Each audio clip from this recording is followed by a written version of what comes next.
Oh, may simento na. Ito oh. Sementado na. Pero parang lumuwag yung buhangin dito. Parang lumawak siya.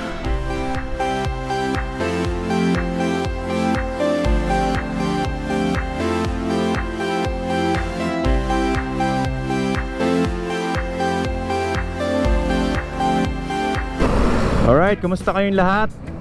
Nagbabalik ulit tayo dito sa may Ross Boulevard, sa may Manila Bay. Ang continuation ng regular update natin dito sa may reclamation site. Ito ngayon ang sitwasyon dito sa Ross Boulevard as of January 14, 2025. Pupuntahan natin itong reclamation dito sa Manila Bay. Uy, ang ganda nung yate na yun, no? Grabe, kitang kita na dito yung reclamation. Talagang tanaw na dito. Try natin pumesto dun sa may banda ron. Ang luwag ng Ross Boulevard ngayon. Pero dito sa kabila traffic dito papunta ng southbound. Ito yung maluwag. Ang aliwalas ngayon dito sa Manila Bay. Teka, may nakita akong magandang dun yate, nakaparada. Kuhanan natin ng shot yung reclamation banda ron. Dito tayo pupwesto sa may banda rito sa malapit sa Manila Yacht Club.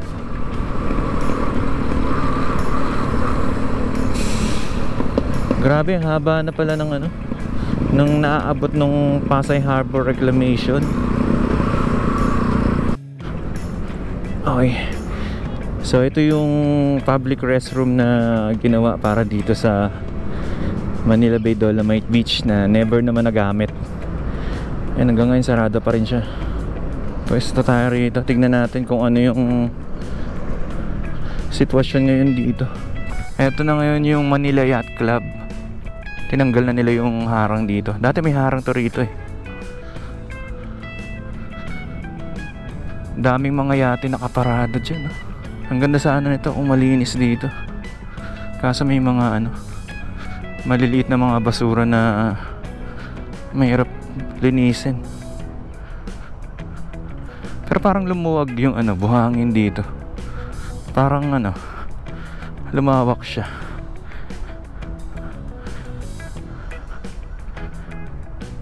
Namiss ko to. Etong Dolomite. Hindi, actually nandun yung Dolomite sa kabila. Etong Manila Bay.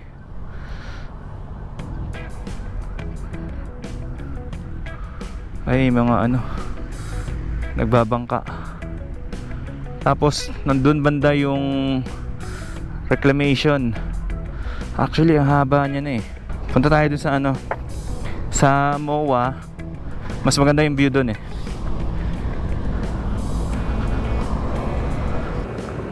Makikita natin dito sa harapan yung dating tinambak na buhangin ngayon open na dagat. Tapos andun banda yung cutter suction dredger. Makikita natin na sobrang lawak na talaga ngayon Ito, may nakikita pa tayo ditong barge sa harapan. At mayroon pa ako nakikita mga mga heavy equipments, parang mga excavator ata yung mga yan na nandun nakapark. Tapos may mga gumagalaw doon sa banda ron. At nung kanina, nung nandito tayo sa may bandang Manila Yacht Club, nakita natin yung sa view natin, nakita natin na pahabang ganun yung isla. So malawak na yung nasasakop nitong reclamation as of January 14, 2025. Alright, tignan natin dito sa taas. Dito sa may kaliwa, makikita natin dito yung papunta rito sa may Mall of Asia. So pahaba na rin pala yung reclamation dito.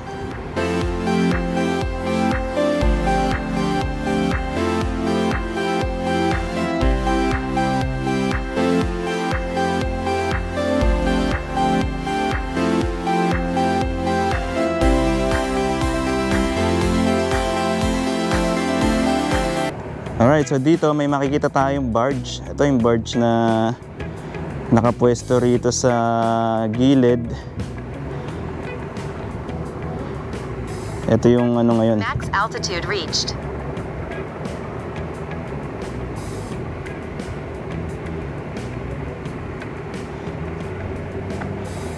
Tapos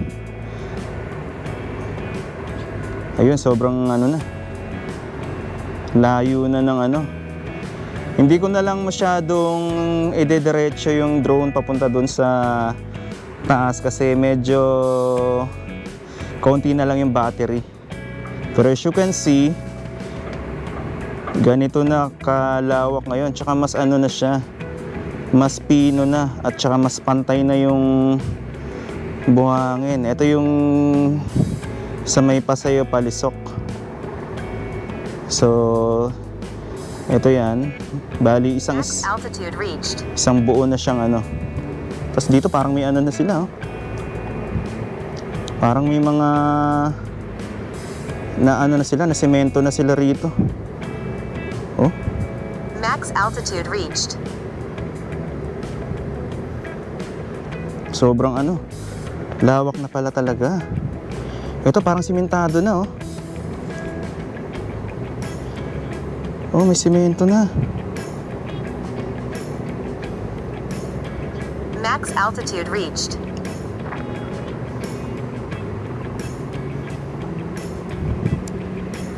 Ganito na pala.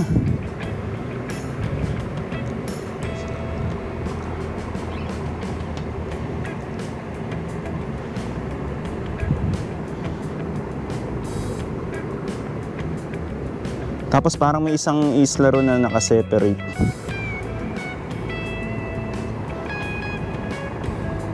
Ayun sa kabila.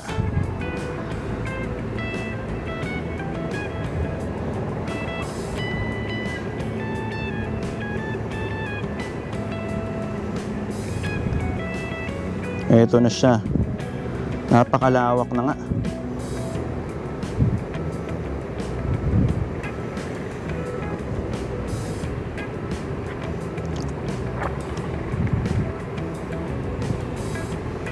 Ito, oh. Sementado na. Grabe. Ay, pabalik na tayo.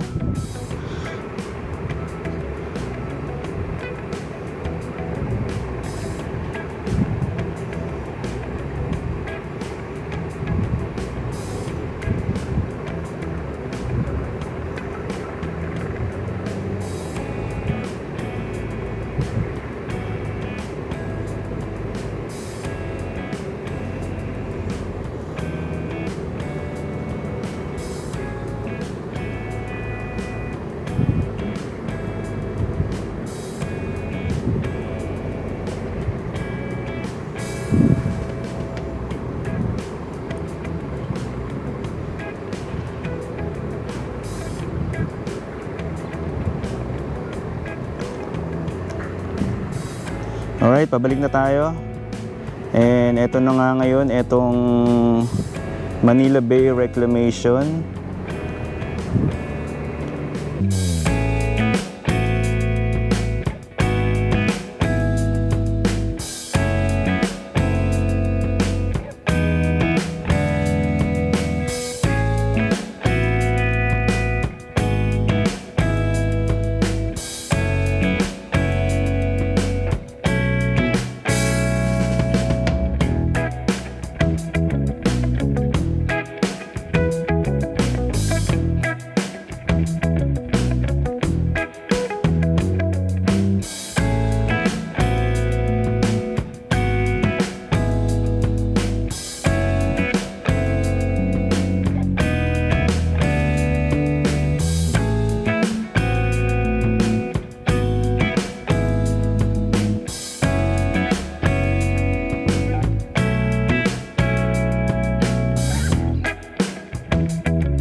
Banda ron sa may Mall of Asia, parang pahaba na rin siyang ganun, yung naitambak nilang buhangin. Last time na nag-a-update tayo, parang kumpul-kumpul lang ng buhangin, parang isla. Ngayon, ano na, isang mahabang isla na ron yung naitambak nila, tapos meron pa ron. And dito, mahaba na rin. Dati, ano to, putol-putol pa to. Pero ngayon, as you can see, isang ano na rin, isang buong tambak na rin ng buhangin yung nailagay nila rito. Banda rito, sa may gilid nitong, papunta ron sa may SM by the Bay. Tapos ito, may barge dito na naka-park ngayon. Eh, nagulat ako kasi banda ron, ano na, may simento na, isang mahabang parang road yung nagawa nila ron, no? Habang ganun, papunta ron. Tapos, sa kabilang side, parang naglagay sila dito ng parang waterways. And then, parang tatawid lang sa kabilang isla. Ayun na yata yung sa may Pasay Harbor Reclamation. And dito, isang ano na siya, isang square na malaki na pa ganun. Doon, marami pa tayo nakikita mga trailing hopper dredger, banda ron. And then dito, marami rin mga nakapark na mga dredger dyan. And then may mga crane dyan, makikita nyo yung mga crane na malalaki.